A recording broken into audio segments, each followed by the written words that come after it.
आइए प्रार्थना में जाते हैं। स्वर्गीय सामर्थ्य जीवते सामर्थ्य पिता परमेश्वर, धन्यवाद करते ईश्वर राजा, धन्यवाद करते पिता परमेश्वर कि आपने हम सबों को भला चंगा सुरक्षित संभाल के रखा।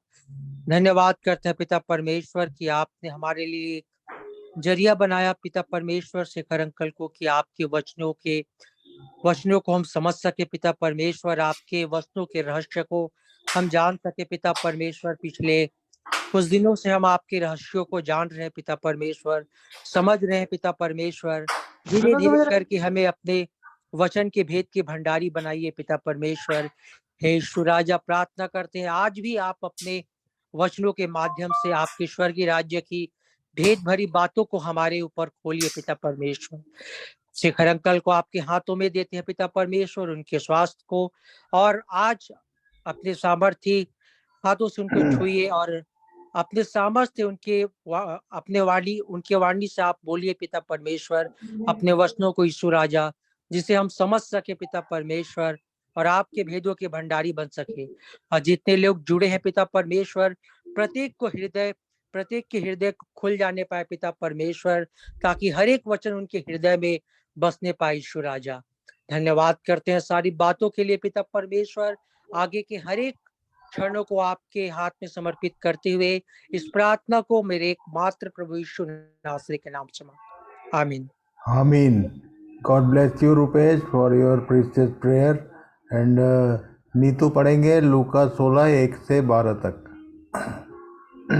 फिर उसने चेलों से भी कहा, किसी धनवान का एक भंडारी था, और लोगों ने उसके सामने उस पर यह दोष लगाया कि यह तेरी सब संपत्ति उड़ाए देता है। तो उसने उसे बुलाकर कहा, यह क्या है जो मैं तेरे विषय में सुन रहा हूँ? अपने भंडारीपन का लेखा दे, क्योंकि तू आगे को भंडारी नहीं रह सकता। तब भंडारी सोचने लगा कि अब मैं क्या करूं, क्योंकि मेरा स्वामी अब भंडारी का काम मुझसे छीन ले रहा है। मिट्टी तो मुझसे खोदी नहीं जाती और भीख मांगने से मुझे लाती है। मैं समझ गया कि क्या करूंगा, ताकि जब मैं भंडारी के काम से छोड़ा जाऊं तो लोग अपने ले। और उसने अपने स्वामी के देनदारों में से एक एक को बुलाकर पहले से पूछा कि तुझ पर मेरे स्वामी का क्या आता है? उसने कहा, 100 मन तेल। तब उसने उससे कहा कि अपनी खाता बही ले और बैठकर तुरंत 50 लिख दे। फिर दूसरे से पूछा, तुझ पर क्या आता है? उसने कहा, 100 मन गेहूं। तब उसने उससे कहा, अपनी खाता बही लेकर 80 लिख दे। स्वामी ने उस अधर्मी भंडारी को सराहा कि उसने चतुराई से काम किया है, क्योंकि इस संसार के लोग अपने समय के लोगों के साथ रीति व्यवहारों में ज्योति के लोगों से अधिक चतुर है। और मैं तुमसे कहता हूँ कि अधर्म के धन से अपने लिए मित्र बना लो, ताकि जब वह जाता रहे तो वे तुम्हें अनंत निवासों में ले ले। जो थोड़े से थोड़े में सच्चा है वह बहुत में भी सच्चा है, और जो थोड़े से थोड़े में अधर्मी है वह बहुत में भी अधर्मी है। इसलिए जब तुम अधर्म में सच्चे न ठहरे तो सच्चा तुम्हें कौन सौंपेगा? और यदि तुम पराये धन में सच्चे न ठहरे तो जो तुम्हारा है उसे तुम्हें कौन देगा? इन वचनों के द्वारा प्रभु हमारा मार्गदर्शन करे। आज फिर से हम लोग अपने अध्ययन में आगे बढ़ेंगे, और इससे पहले कि हम आगे बढ़ें, एक विशेष बात आज मैं बताना चाहता हूँ। पुराने नियम और नए नियम की बातों को समझने के लिए ये दोनों पुस्तकें, दोनों भाग जो हैं, एक दूसरे की कुंजी हैं। पुराने नियम की बातें बिना पुराने नियम के नए नियम के नहीं समझ में आती, और नए नियम की बातें बिना पुराने नियम के नहीं समझ में आती। बिल्कुल वैसे ही यीशु ने जो कुछ कहा उनकी बातों को यदि समझना है तो पौलुस ने जो कुछ कहा उसको ध्यान करना है, और पौलुस की बातों को यदि समझना है तो यीशु ने जो कुछ किया, ये दोनों एक दूसरे के लिए कुंजी हैं। और इसलिए ये यीशु ने जो कुछ कहा उसको समझने के लिए ज़रूरी है कि हम पौलुस ने इस विषय में क्या कहा इसको भी ध्यान करें। 1 कुरिन्थी 4 अध्याय उसके 1 और 2 पद को पढ़ेंगे यहाँ स्क्रीन पर। रेचल पढ़ो। 1 कुरिन्थियों 4:1-2। मनुष्य हमें मसीह के सेवक और परमेश्वर के भेदों के भंडारी समझे, फिर यहाँ भंडारी में यह बात देखी जाती है कि विश्वास योग्य निकले। तो भंडारी के लिए मुख्य बात यह है कि वो भंडार में जो बैठा है वो अपने काम में विश्वास योग्य निकले। काम में विश्वास योग्य का मतलब होता है कि वो सही ढंग से डिस्ट्रीब्यूशन करने वाला एक व्यक्ति है। और इसी बात के लिए ये यीशु ने अपने चेलों को भंडारीपन के विषय में समझाया, उसी विषय में हम लोग ध्यान कर रहे हैं। और इसलिए आज फिर से कुछ लोगों ने मुझसे पूछा कि फ़ोन किया कि भैया हमको ये कुछ बातें फिर से समझाइए, इसलिए मैं इसको आज रिपीट कर रहा हूँ। और रिकॉर्ड में भी नहीं था ये, इसलिए प्रभु ने सहायता किया कि फिर से हम इसको अध्ययन कर रहे हैं। इन विषयों को समझने का प्रयास करेंगे। ध्यान से सुनिए और बार बार इसको रिपीट करिए, तो आपको समझ में आएगा कि आखिर वो बोलना क्या चाहता है। भंडारीपन के विषय में ये विषय है। मत्ती 13 उसके 52 पद में क्या पढ़े थे हम लोग? पढ़िए। मत्ती 13:52। हर एक शास्त्री जो स्वर्ग के राज्य का चेला बना है उस गृहस्थ के समान है जो अपने भंडार से नई और पुरानी वस्तुएं निकालता है। जो भी चेला है, जो स्वर्ग के राज का चेला बन जाता है, वो अवश्य ही अपने भंडार से, अपने अंदर से नई और पुरानी वस्तुएं, मतलब नए नियम की बातें और पुराने नियम की बातें उसके मुंह से जरूर निकलती हैं। ये हमारे प्रभु यीशु ने बताया था कि जो स्वर्ग के राज का चेला बना है वह उस गृहस्थ के समान है जो अपने भंडार से नई और पुरानी वस्तुएं निकालता है। लूका 16 1 से 4 पढ़िए। लूका 16 1 से 4 तक। फिर उसने चेलों से भी कहा, किसी धनवान का एक भंडारी था और ये मालिक नहीं है, ये धनवान है, एक व्यक्ति है जिसका ये स्टोर कीपर है, भंडारी है। किसी धनवान का एक भंडारी था। और तब क्या लिखा है? और लोगों ने उसके सामने उस पर यह दोष लगाया कि यह तेरी सब संपत्ति उड़ाए देता है। तो उसने उसे बुलाकर कहा, यह क्या है जो मैं तेरे विषय में सुन रहा हूँ? अपने भंडारीपन का लेखा दे, क्योंकि तू आगे को भंडारी नहीं रह सकता। तब भंडारी सोचने लगा कि अब मैं क्या करूं, क्योंकि मेरा स्वामी अब भंडारी का काम मुझसे छीन ले रहा है। मिट्टी तो मुझसे खोदी नहीं जाती और भीख मांगने से मुझे लज्जा आती है। मैं समझ गया कि क्या करूंगा, ताकि जब मैं भंडारी के काम से छुड़ाया जाऊं तो लोग मुझे अपने घरों में ले लें। और 5 पद से आगे लूका 16 का 5। और उसने अपने स्वामी के देनदारों में से एक एक को बुलाकर पहले से पूछा कि तुझ पर मेरे स्वामी का क्या आता है? उसने कहा, 100 मन तेल। तब उसने उससे कहा कि अपनी खाता बही ले और बैठकर तुरंत 50 लिख दे। फिर दूसरे से पूछा, तुझ पर क्या आता है? उसने कहा, 100 मन गेहूं। तब उसने उससे कहा, अपनी खाता बही लेकर 80 लिख दे। स्वामी ने उस अधर्मी भंडारी को कहा, उसने चतुराई से काम किया है, क्योंकि इस संसार के लोग अपने समय के लोगों के साथ रीति व्यवहारों में ज्योति के लोगों से अधिक चतुर हैं। उसने अपना एक काम करके अपने लिए लोगों के अंदर जगह बनाया। ये डिस्ट्रीब्यूशन का अधिकारी था और उसने डिस्ट्रीब्यूशन में कुछ, किसी ने मुझसे पूछा आज कि इसने तो अधर्म का काम किया, इसने हिसाब में गड़बड़ किया, फिर कैसे इसको सराहा गया? ये इस संसार के एक एग्जाम्पल दिया उसने। इस संसार के धन संपत्ति से या संसार के चीज वस्तु की बात नहीं कह रहा है। किस विषय में बात किया, इसको समझने का प्रयास करेंगे। पढ़िए लूका 17 का 10। लूका 17:10। तुम भी जब उन सब कामों को कर चुको जिसकी आज्ञा तुम्हें दी गई थी, तो कहो, हम निकम्मे दास हैं कि जो हमें करना चाहिए था वही किया है। तो ये यीशु ने एक लाइन बोला था कि जब तुम उन सब कामों को कर चुको जिसकी आज्ञा तुम्हें दी गई थी, तो कहो हम निकम्मे दास हैं। What is in English? Aman पढ़ो इसको। When you have done all that you were commanded, say, we are unworthy servants. We have only done what was our duty. तो जितना बोला गया यदि उतना ही कर रहे हो तो तुम अनवर्दी हो, तुम निकम्मे हो, ये कह रहा था यीशु ने। बताया जितना तुमको बताया गया यदि उतना ही करते हो, तो इसने अपने रेंज से बढ़ के कुछ काम किया गया था, इसलिए उसको सराहा गया। ये जो भंडारी था उसने अपने जितना उसको करना था उससे बढ़ के किया और इसलिए उसको उसके स्वामी ने सराहा था। इस लाइन को याद रखना आप कि जब उन सब कामों को कर चुका है, अभी 1 जनवरी से लेके आगे जब भी हम लोग की संगति हुई है, कुछ करने की बात हम लोग देख रहे हैं। परमेश्वर चाहता है कि नए साल में हम सब कुछ करें, पर यदि आप केवल उतना ही कर रहे हो जितना आपको कहा गया, तो ये बोलता है अनवर्दी सर्वेंट्स, निकम्मे दास, निकम्मे हम ठहरेंगे, काम करके भी निकम्मे ठहरेंगे। और इसलिए जो जितना करना है उससे बढ़ के करके ये करने का अभ्यास करिए सब लोग। पढ़िए लूका 16 उसका 9 से 12। ये जो मुख्य लाइन है, ये यहीं से प्रॉब्लम आता है कि लोगों की अंडरस्टैंडिंग जो है, ये अधर्म के धन से जो शब्द यूज किया उसके कारण कंफ्यूजन होता है। पढ़िए लूका 16 9 से 12 तक। और मैं तुमसे कहता हूँ कि अधर्म के धन से अपने लिए मित्र बना लो, ताकि जब वह जाता रहे तो वे तुम्हें अनंत निवासों में ले लें।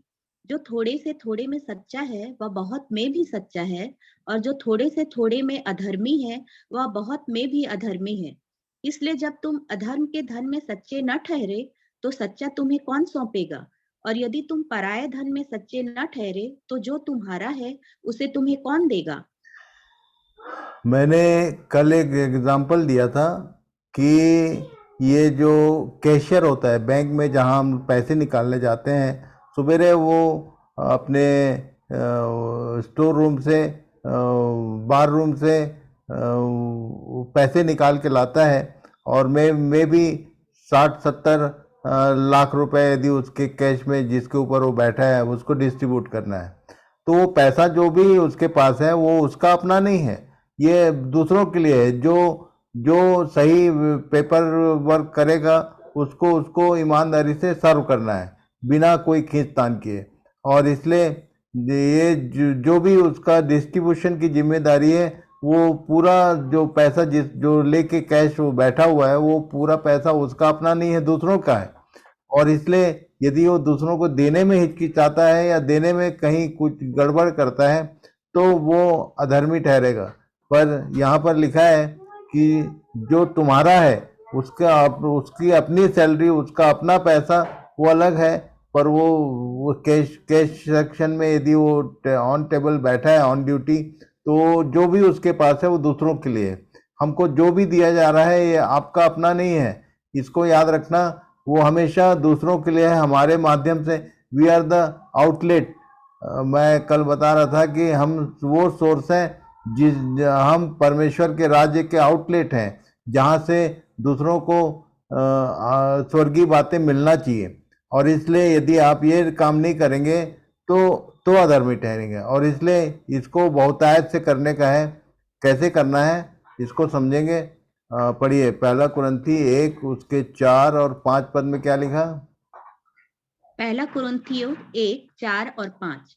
मैं तुम्हारे विषय में अपने परमेश्वर का धन्यवाद सदा करता हूँ, इसलिए कि परमेश्वर का यह अनुग्रह तुम पर मसीह यीशु में हुआ कि उसमें होकर तुम हर बात में अर्थात सारे वचन और सारे ज्ञान में धनी किए गए। ये जो धन हमारे पास है, जो हमको मिला है अभी तक या जो आगे मिलने वाला है, ये हमारा अपना नहीं है। भंडारी ठहर के हमको भंडारी समझ के वो दे रहा है। और कहाँ रखता है वो?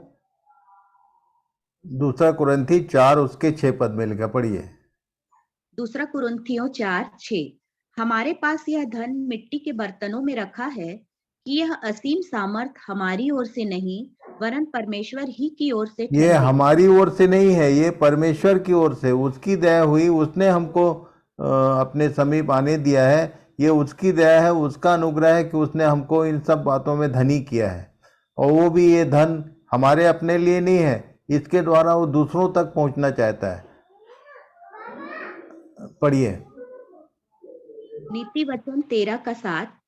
कोई तो धन बटोरता परंतु उसके पास कुछ नहीं रहता, और कोई धन उड़ा देता तो भी उसके पास बहुत रहता है। ये इसको मैं समझाना चाहता हूँ। एक बार हम लोग एकदम गांव में मीटिंग कर रहे थे, गर्मी का समय था, और तब मैं आपको एक एग्जांपल दिखाना चाहता हूँ। ये आप अपने स्क्रीन पे देख सकते हैं।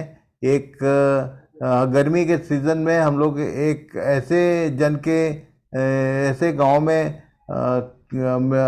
मीटिंग कर रहे थे जहां 5 एकड़ ज़मीन था उनका, और पूरे 5 एकड़ ज़मीन में वो गेहूं लगा हुआ था।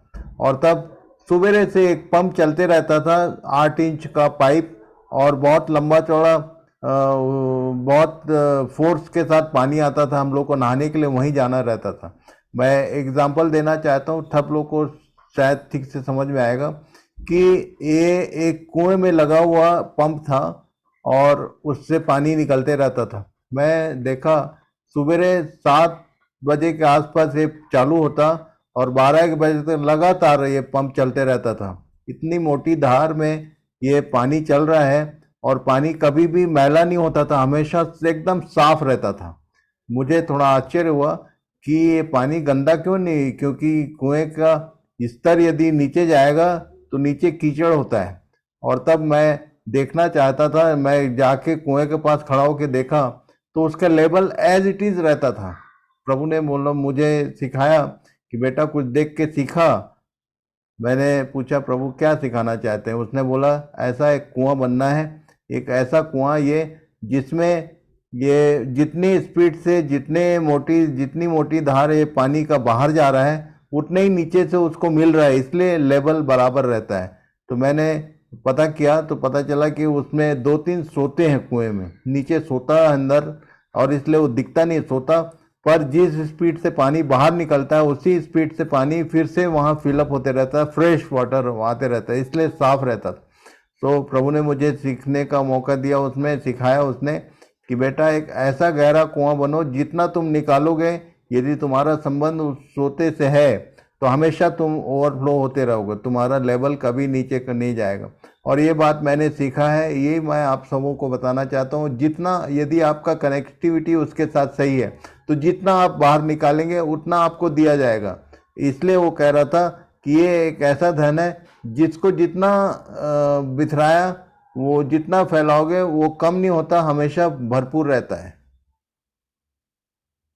2 कुरिन्थी 10:4 पढ़िए, 4 से 10 तक पढ़ लेना आप लोग, मैं कुछ लाइनें केवल पढ़ा रहा हूँ, पढ़िए। 2 कुरिन्थियों 10:4 से आगे। परंतु हम हर बात से परमेश्वर के सेवकों की नाई शोक करने वालों के समान हैं, परंतु सर्वदा आनंद करते हैं। कंगालों के जैसे हैं, परंतु बहुतों को धनवान बना देते हैं। ऐसे हैं जैसे हमारे पास कुछ नहीं तो भी सब कुछ रखते हैं। इसको याद रखिए, परमेश्वर का जन का एक डेमोस्ट्रेशन है, एग्जाम्पल है। ये पौलुस खुद को मिला के बोल रहा था, हम हर बात से परमेश्वर के सेवकों की नहीं। परमेश्वर की सेवा में जो लोग रहते हैं वो उनका पिक्चर ऐसा रहता है, शोक करने वालों के समान दिखते हैं पर हमेशा आनंदित रहते हैं। कंगालों के जैसे हैं परंतु बहुतों को धनवान बना देते हैं। ऐसे हैं जैसे हमारे पास कुछ नहीं तो भी सब कुछ रखते हैं। सो प्रभु इन सब बातों के द्वारा आपका सही मार्गदर्शन करे कि परमेश्वर ने आपको स्वर्ग के राज्य का कुंजी, उसका धन, उनकी संपत्ति दिया है कि हमारे द्वारा दूसरे लोग धनवान बनाए जाएं, और इसलिए अपनी जिम्मेदारियों को समझिए। पढ़िए रोमी 10 उसके 20 पद में क्या लिखा? रोमियो 10:20। जो मुझे नहीं ढूंढते थे उन्होंने मुझे पा लिया, और जो मुझे पूछते भी न थे उन पर मैं प्रकट हो गया। अपने पुराने दिनों को या अपने आरंभिक दिनों को याद करिए कि आपके पास क्या था। मेरे पास, मुझे मालूम है कि मैं तो जीरो में था। प्रभु ने मुझको बुलाया, मुझे बचाया और मुझे बोला कि मैं तुझको बनाऊंगा। और उसने अभी मेरे पास जो कुछ है, मेरे अंदर जो भी स्वर्गीय बातें हैं, जो भी प्रकाशन है, प्रभु का दिया हुआ है। मैंने उसके लिए कुछ भी नहीं किया, उसने मुझे दिया। और तब ये लाइनें पूरी होती हैं, आपके जीवन में भी होंगी कि आप यदि नहीं भी ढूंढ रहे हैं, यदि आपका समर्पण उसके साथ सही है, उसका आपकी कनेक्टिविटी उसके साथ सही है, तो परमेश्वर सबको अपना एक आउटलेट बनाना चाहता है ताकि आपके द्वारा परमेश्वर की बातें दूसरों तक पहुंच सके। पढ़िए याकूब 2:5। याकूब 2:5। हे मेरे प्रिय भाइयों सुनो, क्या परमेश्वर ने इस जगत के कंगालों को नहीं चुना कि विश्वास में धनी और उस राज्य के अधिकारी हों जिसकी प्रतिज्ञा उसने उनसे की है जो उससे प्रेम रखते हैं। केवल एक शर्त है कि आप अपने प्रेम को प्रमाणित कर सकें कि आप सही में उससे प्रेम रखते हैं। प्रेम को समझने का प्रयास करिए। प्रेम का मतलब क्या है, कैसे आप बताएंगे कि सही में ये हमारे प्रभु यीशु ने पतरस से एक ही एट ए टाइम 3 टाइम्स पूछा, उसको 3 बार पूछा था, क्या तू मुझसे प्रेम रखता है? वो बार बार बोल रहा था, पर बार बार यीशु ने बोला नहीं, ये प्रमाण नहीं है। आप ध्यान से पढ़ना उसको, और तब आपको समझ में आएगा कि प्रेम का प्रमाण एक्शन होता है, एक्टिविटी होती है, जो कुछ कहा गया उसको पूरा करना होता है। और इसलिए यदि आप उससे प्रेम रखते हैं तो ये सब बातें आपके लिए भी है। एक बार फिर से पढ़ो इसको। हे मेरे प्रिय हाँ भाइयों, पढ़ो। हे मेरे प्रिय भाइयों सुनो, क्या परमेश्वर ने इस जगत के कंगालों को नहीं हम चुना? सब कंगाल थे, हमारे पास कुछ नहीं था। स्वर्गीय बातें किसी के पास जन्म से नहीं होती हैं, मेरे पास भी नहीं थी, आपके पास भी नहीं रहा होगा, पर इन दिनों में प्रभु हमको दे रहा है। किस लिए दे रहा है? हमारे अपने लिए नहीं, हमारा अपना हमको वहाँ मिलेगा फिर से, पर अभी जो कुछ हमारे पास है वो दूसरों के लिए है। हमको उसने आउटलेट बनाया है कि हमको भंडारी बनाया है कि हम सही ढंग से डिस्ट्रीब्यूट कर सकें। क्या लिखा? क्या परमेश्वर ने इस जगत के कंगालों को नहीं चुना कि विश्वास में धनी और उस राज्य के अधिकारी हों जिसकी प्रतिज्ञा उसने उनसे की है जो उससे प्रेम रखते हैं। तो प्रभु सबकी सहायता करे, सबका मार्गदर्शन करे, सबको समझने में सहायता करे, और सब लोग इस बात को ठीक ठीक समझें कि प्रभु ने हम जो जगत के कंगालों की लिस्ट में थे, उसने विश्वास में धनी, अपने वचन में धनी हमको बनाया और उस राज्य के अधिकारी बनाया। और अधिकारी बोलने से उस राज्य में एक ही अधिकार है, पौलुस ने बोला हम मसीह के राजदूत हैं। हम सबको ये अधिकार मिला हुआ उस राज्य के लिए कि हम सब राजदूत हैं। राजदूत का मतलब ये होता है कि गवर्नमेंट का जो भी बातचीत है वो राजदूत के माध्यम से ही दूसरी जगह तक जाता है, और इसलिए बिना राजदूत के, बिना इन अधिकारी के उसका काम दूसरों तक नहीं जाएगा। इसलिए इस बात को ध्यान करना है कि उस राज्य के अधिकारी उसने हमको भी बनाया है, हम भी राजदूत हैं। आप सब के सब हम सब के सब राजदूत हैं उसके लिए, और उस राज्य के अधिकारी हो जिसकी प्रतिज्ञा उसने उनसे की है, जो उससे प्रेम रखते हैं। यदि आप प्रेम रखते हैं तो आपके लिए ये अधिकार अभी भी है। तो प्रभु सबकी सहायता करें इस बात को समझने के लिए। और एक बार फिर से हम लोग प्रार्थना के साथ आज के अध्ययन को यहीं समाप्त करेंगे। आप एक बात समझिए कि परमेश्वर ने हमको, कहीं भी थे हम उसको नहीं ढूंढ रहे थे, उसको नहीं खोज रहे थे, पर उसने हमको ढूंढ लिया है, उसने हमको खोजा है। और वो चाहता है कि हर एक विश्वासी, हर एक जन उसका एक अच्छा भंडारी बन सके। और भंडारी में एक विश्वासियता ये है कि वो जो कुछ उसके पास है उसको अच्छे से डिस्ट्रीब्यूट करना है। और इसलिए प्रभु सबकी सहायता करे, क्या जवान, क्या बड़े बुजुर्ग, जितने लोग जो सुन रहे हैं, चाहे महिलाएं हैं, चाहे भाई लोग हैं, चाहे बच्चे हैं, जवान हैं, सबको प्रभु ये अवसर देता है। उसकी ओर से ये वैकेंसी है सबके लिए कि आप इस काम में सहभागी हो सकते हैं। तो परमेश्वर की आशीष आप सबको मिले। और एक बार फिर से हम लोग प्रार्थना के साथ समाप्त करेंगे। और फ्रॉम नागपुर पारू सिस्टर यदि हैं तो प्रार्थना में सहायता करेंगी। दादा प्रार्थना कीजिए। प्रार्थना करेंगे। सर्वशक्तिमान दयालु परमेश्वर पिता, हम तेरा धन्यवाद करते, स्तुति करते, तारीफ करते राजा। प्यारे परमेश्वर, हम जितने भी लोगों ने आज प्रभु सुना है वो सारे के सब प्रभु, क्या छोटे क्या बड़े, सब हम भंडारी है प्रभु। परमेश्वर पिता, आज तुमने प्रभु अपने भेद को प्रकट किया। बहुत दिनों से इस वचन से प्रभु हम अनजान थे और अपने समझ के अनुसार समझ रहे थे, परंतु प्रभु तूने अपने दास को प्रभु हमारे लिए तैयार किया कि प्रभु परमेश्वर पिता हम सारी बातों को प्रभु उचित समय पर समझकर प्रभु परमेश्वर पिता तेरे योग्य बने। हाँ मेरे परमेश्वर पिता, धन्यवाद करते प्रभु, स्तुति करते, तारीफ करते राजा कि प्रभु तूने आज का दिन तूने बनाया और तूने ये सारी भेदों को प्रभु पिता परमेश्वर थोड़े समय में तूने हम पर प्रकट किया है। इसलिए प्रभु हम सभी लोग प्रभु जिन्होंने प्रभु ये सुना, आज प्रभु तूने अपनी इच्छा हमारे जीवन में प्रकट किया है प्रभु, उसे पूरा करने के लिए हमें सामर्थ्य दे प्रभु। हमें बुद्धि प्रदान कर परमेश्वर पिता, ताकि प्रभु हम हर समय पिता इस बात को याद कर सके कि जो कुछ हमारे पास तूने दिया है प्रभु उसको हम बांट सके प्रभु। भंडारी प्रभु हमारा तेरे प्रभु तेरे योग्य तेरे शिक्षा के अनुसार हो, ऐसा तो होने दे पिता।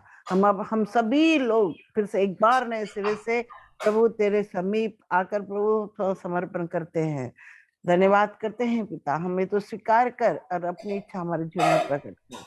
धन्यवाद करते हैं प्रभु, तेरे दास को भी तेरे सामर्थ्य हाथों में सौंपते हैं। तू जो कुछ हमारे लिए चाहता है अपने दास के द्वारा प्रभु पिता परमेश्वर हम तक प्रकट कर, ताकि प्रभु हम तैयार हो सके। धन्यवाद प्रभु, धन्यवाद यीशु, धन्यवाद पवित्र आत्मा, धन्यवाद करते। सारी आदर महिमा तुझे देते हैं यीशु प्रभु के नाम से मांगते प्रभु, सुन से ग्रहण कर पूरा कर, आमेन। आमीन आमीन। God bless you sister for your precious prayer.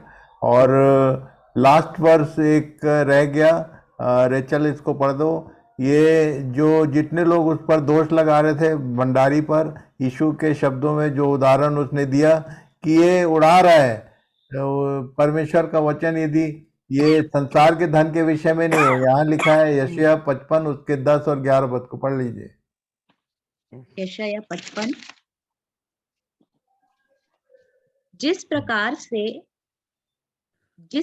से वर्षा और हिम आकाश से गिरते हैं और वहां यूं ही लौट नहीं जाते, वरन भूमि पर पड़कर उपज उग जाते हैं, जिससे बोने वाले को बीज और खाने वाले को रोटी मिलती है, उसी प्रकार से मेरा वचन भी होगा जो मेरे मुख से निकलता है, वह व्यर्थ ठहर कर मेरे पास न लौटेगा, परंतु जो मेरी इच्छा है उसे वह पूरा करेगा, और जिस काम के लिए मैंने उसको भेजा है उसे वह सफल करेगा। कुछ लोग कह रहे थे कि ये व्यर्थ में उड़ा रहा है, ये परमेश्वर का वचन के बारे में ये लिखा है, ये इस वचन के विषय में उनको ज्ञान नहीं रहा होगा, इसलिए वो बोल रहे थे। पर मैं जानता हूँ इस बात को कि यदि आपने आज परमेश्वर के वचन को कहीं पर भी डाला तो आज नहीं कल वो वचन फलवंत होगा और प्रतिफल देगा। तो परमेश्वर के वचन में अपने उसके वचन के बारे में ये लाइन लिखी हुई है, इसको ये कंक्लूजन है। इस बात को याद रखिए कि यदि आज आपने कहीं पर परमेश्वर के वचन को पहुंचाया, आज रिजल्ट नहीं दिख रहा है, नो प्रॉब्लम, वो कभी न कभी यूं ही लौट कर नहीं आता, वो वापस एक बार फिर से पढ़ लो इसको। जिस प्रकार से वर्षा और हिम आकाश से गिरते हैं और वहां यूं ही लौट नहीं जाते, वरन भूमि पर पड़कर उपज उग जाते हैं, जिससे बोने वाले को बीज और खाने वाले को रोटी मिलती है, उसी प्रकार से मेरा वचन भी होगा जो मेरे मुख से निकलता है, वह व्यर्थ ठहर कर मेरे पास न लौटेगा, परंतु जो मेरी इच्छा है उसे वह पूरा करेगा, और जिस काम के लिए मैंने उसको भेजा है उसे वह सफल करेगा। तो आप याद रखिए कि ये वचन जो भी आप बोल रहे हैं माध्यम है, आप केवल, ये आपका कुछ भी नहीं है। मैं जो भी बता रहा हूँ इसमें मेरा कुछ भी नहीं है, ये उसकी इच्छा है, मैं केवल माध्यम हूँ, वो मुझे यूज करता है। बिल्कुल वैसे ही आप यदि कहीं पर वचन को जाके सुनाते हैं या फैलाते हैं या बताते हैं तो ये आपका वचन नहीं है, ये उसका वचन है जो उसके मुख से निकला है, जो व्यर्थ रहकर उसके पास वापस नहीं लौटेगा, और वो जो जिस काम के लिए उस परमेश्वर ने इस वचन को भेजा है उसको पूरा ही करेगा, सफल करेगा। और इसलिए इन वचनों के साथ प्रभु को धन्यवाद देते रहिए और अपने काम को, अपने आप को मजबूत कीजिए और बड़े हियाव बांध के, हियाव के साथ प्रभु के वचन को फैलाइए। यही हमारा इस नए साल में हमारे लिए परमेश्वर की सिद्ध मनसा है, इच्छा है। तो God bless you all, thank you very much. And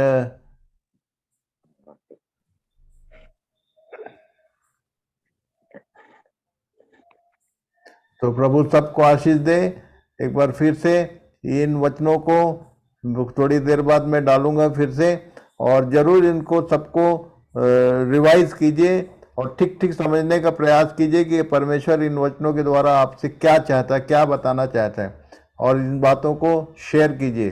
so God bless you all. एक बार फिर से प्रभु सबको आशीष दे, अनुग्रह प्रदान करे। Thank you. Shalom. Shalom. Shalom. Shalom. Good night. Shalom.